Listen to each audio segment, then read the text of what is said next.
Welcome back. Today, I want to talk about the difference between law and grace and what that actually looks like from an imperial or kingdom standpoint. Before I get started, I want to remind y'all that I do have a book out, Fullness Guide to Sonship and Mysticism, available Amazon, Kindle, Barnes and Noble, pretty much everywhere you can find a book. This is the standard guide. This is the best thing for your spiritual journey. It'll show you how to actually walk as a son, step by step, practical examples, even testimonies from my personal life of seeing these things in operation, how to walk in the supernatural. Um, Everything that you need for your sonship and or mystic journey is in this book. This is the step-by-step guide I wish I had when I was starting out. Now that that's finished, let's get into today's topic, which is law versus grace. Now, this is a topic that people bring up concerning the Bible, right? Old Testament versus New Testament. In the Old Testament, they were governed by law. The God of the Old Testament, um, the way in which they engaged the people was through their laws that started with Moses, right? I give you these rules and regulations. You follow these rules and regulations. Um, but that shifts once we get into the New Testament, where it's not so much that we don't have laws or rules or commandments. It's just that the commandments are not actually the important part of how we're meant to live our life, nor is it the standard or the way in which we engage God anymore, right? In the old covenant, the law was their way of engagement, right? It was very transactional. I do X, Y, and Z. I get this. I don't do X, Y, and Z. This happens. It was cause and effect. I get what I give. And there was no grace, no mercy really involved in that, right? You got what you gave. And this created a disconnect that even the God of the Old Testament complained about on few occasions, where they were doing the right things, but from the wrong heart. There's a famous verse that people misquote all the time when they have agendas, where he's talking about how your incense has become an abomination to me. And they'll say, oh, look, the Bible says incense is evil. It's like, no, you have to read that whole passage. That whole passage is the God of the Old Testament upset that they're going through the rituals, they're going through the practices, they're obeying the laws, but their hearts are in the wrong place. All these things that would be holy are now being rejected, aren't being received by their God because their heart is in the wrong place. Actions without the right motive. Yikes. Let's just say humans haven't changed much. We still deal with that a little bit today, but the law in a way catapulted people towards death. You could say that there's a trinity that exists, where uh there is law, sin, and death, right? That's a trinity within itself, meaning that the law, under a certain paradigm, the law creates a standard, which if you miss the mark, which some equate sin to be or define it as, the punishment for that is death. It's the wages of sin is death. Sin, in this standpoint, is missing the mark. It's not living up to the law. Now, that's not actually what sin means. I've done other videos talking about what sin actually is, but on an archetypical level, this is ideologically where a lot of people are. They believe that their actions, their behavior, right, is responsible for how they're received by God now, and they believe that it's up to them to get in good standing with God. Now, when we go to the New Testament, we see something completely different. What we see is, instead of mankind doing everything to reach a God that's made himself distant, instead you see a God who does everything on his own to reach his mankind, to reach the people that he loves. Again, Old and New Testament gods are different. Check out some of my other content on that. But this is different operation. Now we have this thing called grace. And unfortunately, grace is highly misunderstood in a few different ways. Grace, right, deals with unmerited favor, right? It means that I'm being blessed even though I'm not the one that deserved it. I'm reaping the harvest of something I didn't sow. I'm benefiting because I'm connected to someone who's beneficial to have, right?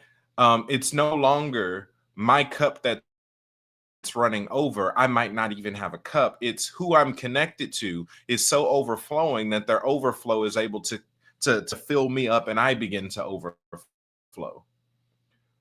Right. So when you see grace, right, and the problem with grace is that some people hear the message of grace and still thinking that their sin is an action. They get the idea that their negative behaviors, their wickedness, their unrighteousness are all covered and they can just do what they want because God has already forgiven them. And while forgiveness is already true, we're already the righteousness of Christ, that is an abomination to what the message of grace actually is. It's very manipulative. Grace is also an empowerment. It empowers you not just for the relationship with God, but it empowers you to live righteous, to live holy, right? In law, you didn't have an empowerment. You were given a command, and either you failed or you succeeded to keep it. In the new covenant, the God of the new covenant gives you grace to be righteous, gives you power to be righteous, helps you get free from your unrighteousness.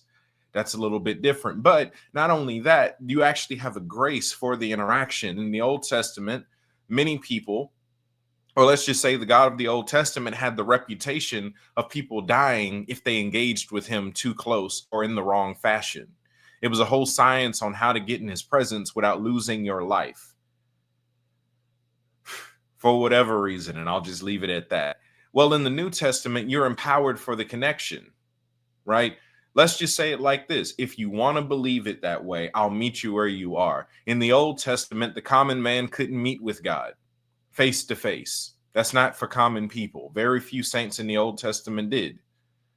They had to cover their face. They would drop dead, right? Let's just say that it's 100% factual.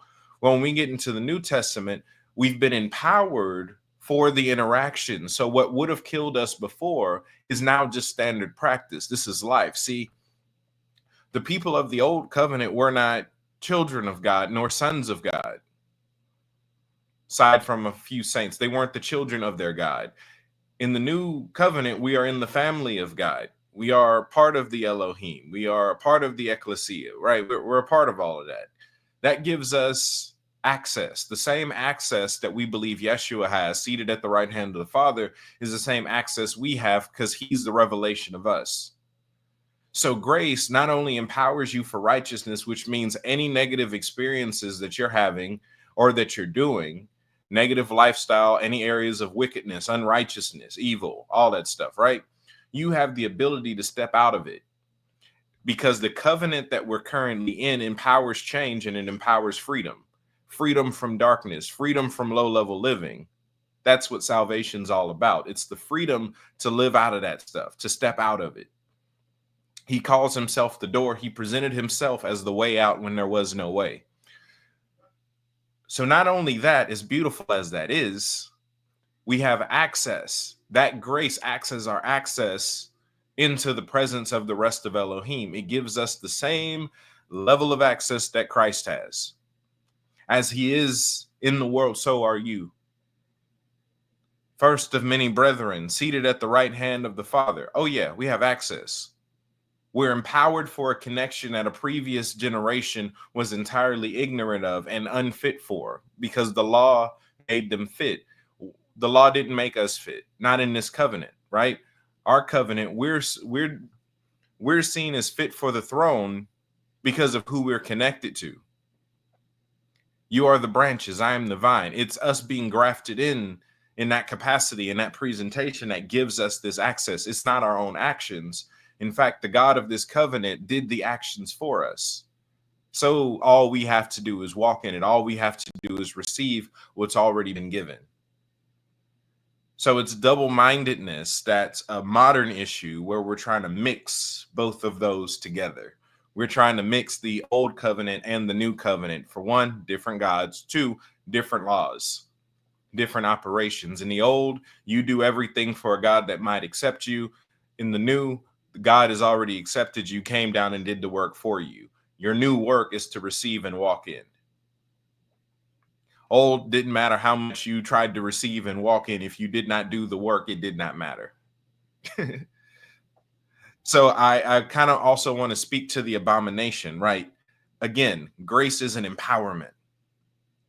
It's not leeway, right? It's not even about, oh, God will forgive you. That's not really the point of grace at all. At all. So just talking about how much you've messed up and now you, oh, thank God for grace. That's not the point of grace at all. Forgiveness, maybe, mercy, maybe, but that's not grace. More grace isn't about being able to get away with more. God forgave me. God's not mad at me isn't the point of grace. That's a different message. It has nothing to do with grace.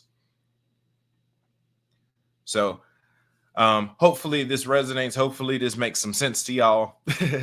But yes, I wanted to make a quick video just talking about law versus grace. Hopefully this helps some of y'all break free from some of that. Remember, you have to choose which kingdom you're going to operate out of, which covenant you're going to operate out of. Until next time, y'all be blessed. Later.